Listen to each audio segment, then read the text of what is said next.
રાજ્યમાં ખેડૂતોના ખાતરમાં ખાતર કોણ પાડે છે? દ્વારકા જિલ્લા કોંગ્રેસ પ્રમુખ પાલ અંબલિયાના કૃષિ મંત્રી પર પ્રહાર. ખાતર માટે લાગતી ખેડૂતોની લાંબી લાઈનોને લઈને હવે સવાલ ઉઠાવ્યા છે. ખાતરની અછત નથી તો ખાતર માટે ખેડૂતો લાઈનમાં કેમ ઉભા છે? કૃષિ મંત્રી સરકારને બદનામ કરવા ખાતર વિતરણ વ્યવસ્થા ન ગોઠવતા હોવાનો પણ આરોપ લગાવાયો. એનપીકે ખાતરમાં ભાવ વધારાને લઈને પણ કોંગ્રેસે વિરોધ કર્યો છે.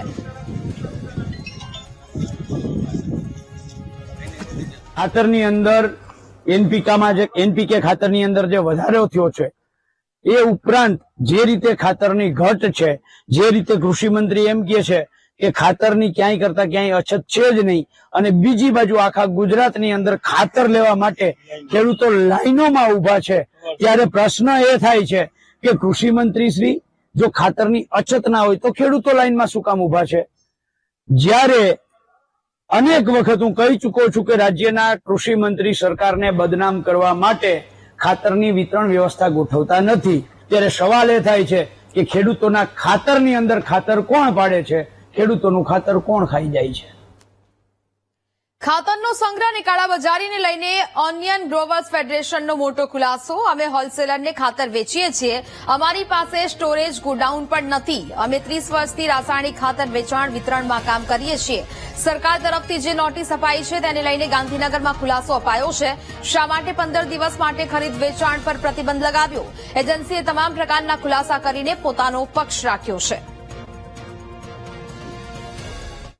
22/7/25 રોજ મને નોટિસ મેલ મારફત ઇસ્યુ કરવામાં આવી હતી, જેમાં ખાસ મુખ્ય મુદ્દો એ હતો કે હોલસેલર ટુ હોલસેલર અમે રાસાયણિક ખાતરનું વેચાણ કરેલ છે. એમાં અમે અમારા બોર્ડ ઓફ ડિરેક્ટર્સની મિટિંગમાં રિઝોલ્યુશન પાસ કરાવી અને ગુજરાત ફર્ટિલાઇઝર ડીલર એસોસિએશન જે અમારી જ સમકક્ષ એક ફેડરેશન છે જે રાસાયણિક ખાતર વેચાણ વિતરણનું કામ કરે છે, એને અમે રાસાયણિક ખાતર હોલસેલમાં આપેલું.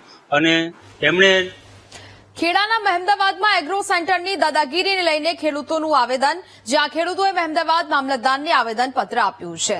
સણસોલી ગામના ખેડૂતોમાં એગ્રો સેન્ટરના સંચાલક વિરુદ્ધ આક્રોશ જોવા મળ્યો. સમગ્ર મામલે મામલતદારે તપાસ કરી કાર્યવાહી થશે તેવું જણાવ્યું છે. ખેડૂતોને યુરિયા સાથે નેનો ખાતર, હાઇજિંક લેવાની પાડવામાં આવતી હતી ફરજ. ખેડૂતોને ખાતરનું બિલ પણ નહોતું આપવામાં આવતું. સંચાલકની દાદાગીરીને લઈને ખેડૂતો લડાયક મૂડમાં છે.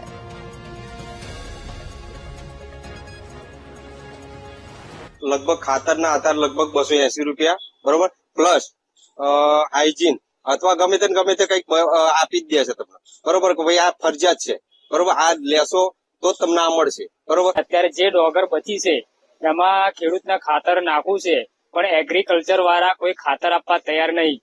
કદાચ જો ખાતર લેવા જાય તો એની સાથે આ નેનો યુરિયા અથવા હાઇજિક આપે છે, અને કોઈ એમ કે હવે નહીં જોતું તો ખાતર આપવાનું ના પાડે છે.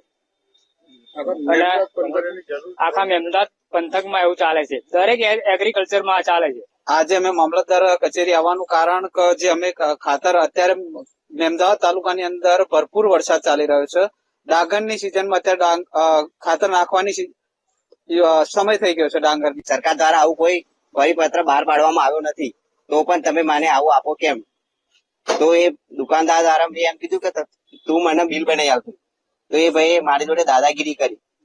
આજે છે ને સણસોલી ગામના કેટલાક ખેડૂતોએ યુરિયા ખાતર બાબતે ફરિયાદ કરી છે.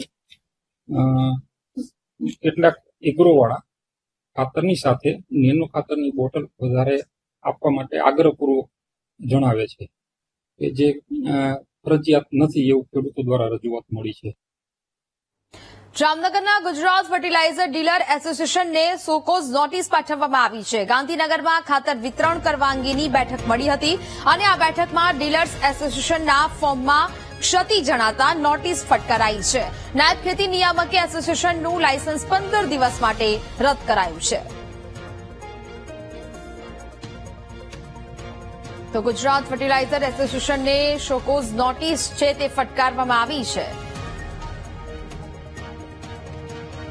ગાંધીનગર ખાતે ખાતર વિક્રેતાઓની બેઠક થયેલી, એમાં ગુજરાત ફર્ટિલાઇઝર ડીલર્સ એસોસિએશન જામનગરના ફોર્મમાં ક્ષતિ માલુમ કરતા ગાંધીનગરથી સૂચના મળ્યા મુજબ અહીંયા ગુજરાત ફાર્મર ડીલર એસોસિએશન જે ખરું જામનગર, એનું લાયસન્સ હાલ 15 દિવસ માટે સસ્પેન્ડ કરવામાં આવેલ છે. અહીંથી એનો રિપોર્ટ ગાંધીનગર ખાતે મોકલવામાં આવેલ છે ત્યાંથી સૂચના મળે એ પ્રમાણે હવે આગળની કાર્યવાહી કરવામાં આવશે.